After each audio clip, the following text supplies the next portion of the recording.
દ્વારા અનામત આંદોલન કરવામાં આવ્યું હતું। આ આંદોલનના પડઘા રાજ્ય સહિત દેશભરમાં પડ્યા હતા। આ સિવાય આંદોલન દરમિયાન હાર્દિક પટેલ, ગોપાલ ઇટાલિયા, અલ્પેશ કથિરિયા, રેશમા પટેલ જેવા મોટા નેતાઓ પણ ઉભરી આવ્યા હતા। જો કે આ પાટીદાર અનામત આંદોલન દરમિયાન અનેક પાટીદારો સામે શાંતિ ડહોળવાનો પ્રયાસ તેમજ રાજદ્રોહ સહિત વિવિધ ફોજદારી ધારાઓ હેઠળ ગંભીર ગુનાઓ નોંધવામાં આવ્યા હતા।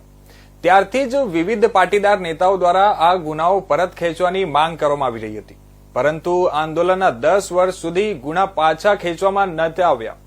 જો કે હવે 10 વર્ષ બાદ અનામત આંદોલનથી ઉભરેલા પાટીદાર નેતા હાર્દિક પટેલે સોશિયલ મીડિયા પ્લેટફોર્મ એક્સ પર પોસ્ટ કરી એવો સંદેશો આપ્યો છે કે ભૂપેન્દ્ર પટેલની સરકારે આ ગુનાઓ પરત ખેંચી લીધા છે।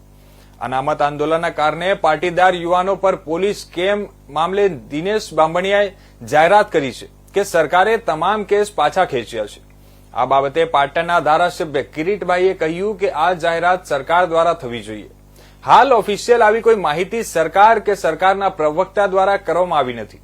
સરકારે આ બાબતે પોલીસ કેસની માહિતી જાહેર કરવી જોઈએ અને મારા સામે તેમજ પાટીદાર યુવાનો સામે ઘણા કેસ છે અને હજુ કેસ ચાલી રહ્યા છે। અનામત આંદોલનના કારણે પાટીદાર યુવાનો પર પોલીસ સ્કેમ મામલે દિનેશ બાંભણિયાએ જાહેરાત કરી છે કે સરકાર તમામ કેસ પાછા ખેંચ્યા છે। આ બાબતે પાટણના ધારાસભ્ય કિરીટભાઈએ કહ્યું કે આ જાહેરાત સરકાર દ્વારા થવી જોઈએ। હાલ ઓફિશિયલ આવી કોઈ માહિતી સરકાર કે સરકારના પ્રવક્તા દ્વારા કરવામાં આવી નથી। સરકારે આ બાબતે પોલીસ કેસની માહિતી જાહેર કરવી જોઈએ અને મારા સામે તેમજ પાટીદાર યુવાનો સામે ઘણા કેસ છે જે હજુ કેસ ચાલી રહ્યા છે।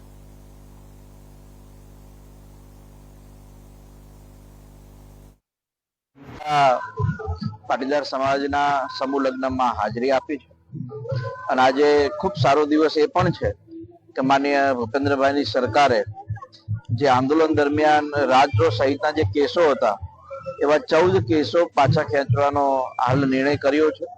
એટલે આજે પુનઃ એકવાર ધાંગધ્રા મારા માટે સુકન્યાળ સાબિત થયું છે અને એની અંદર એ કેસોમાં લગભગ કલોલ, મહેસાણા, સુરત અને અમદાવાદ એવા લગભગ 14 કેસો છે અને લગભગ 30 થી 35 યુવાનોને આ કેસ પાછા ખેંચવાના કારણે લાભ થશે અને આંદોલનના કારણે જે બિન અનામત આયોગ નિગમ બન્યું, 1000 કરોડ યુવા સ્વાવલંબન યોજના બની અને 10% આર્થિક ધોરણે અનામતનો પણ લાભ મળ્યો। એટલે હું માન્ય રાજ્ય સરકારનો અને કેન્દ્ર સરકારનો વિશેષ આભાર પણ વ્યક્ત કરું છું। જે તે સમયે પાટીદાર સમાજના કેસ પાછા ખેંચવા અંગેની જાહેરાત વિધાનસભાના ફ્લોર ઉપરથી કરવામાં આવી હતી ત્યારે પણ મેં રજૂઆત કરી હતી કે કોઈ પણ સમાજ હોય પોતાના હક અને અધિકાર માટેની લડત જે લડતા હોય રાજ્ય સરકારની વિરુદ્ધ એના કેસ પાછા ખેંચાય તે આવકાર્ય બાબત છે। પાટીદાર સમાજના કેસ પાછા ખેંચાય એ પણ આવકાર્ય છે, પરંતુ એની સાથે સાથે અન્ય સમાજો જે પોતાના ન્યાય અને અધિકાર માટે લડ્યા હતા એવા કેસો એ સમયે પણ સરકાર એના પ્રત્યે ગંભીર નહોતી અને જે આંદોલનકારીઓએ ભારતીય જનતા પાર્ટી સાથે સેટલમેન્ટ કર્યું એટલાના કેસ પાછા ખેંચાય એ બિલકુલ યોગ્ય નથી। કરણી સેનાના કેસ પાછા ખેંચાવવા જોઈએ। ઠાકોર સમાજ ઉપર જે કેસ છે તે સમયે થયેલા છે એ પાછા ખેંચાવવા જોઈએ। મહુવા અલ્ટ્રાટેક વખતે કોળી સમાજ ઉપર જે કેસો પાછા થયા છે એ ખેંચાવવા જોઈએ। હમણાં જ તાજેતરમાં વિછિયાની અંદર કોળી સમાજ ઉપર કેસ થયા છે એ પાછા ખેંચાવવા જોઈએ। દરેક સમાજને ન્યાય માગવા માટેનો સમાન અધિકાર મળવો જોઈએ।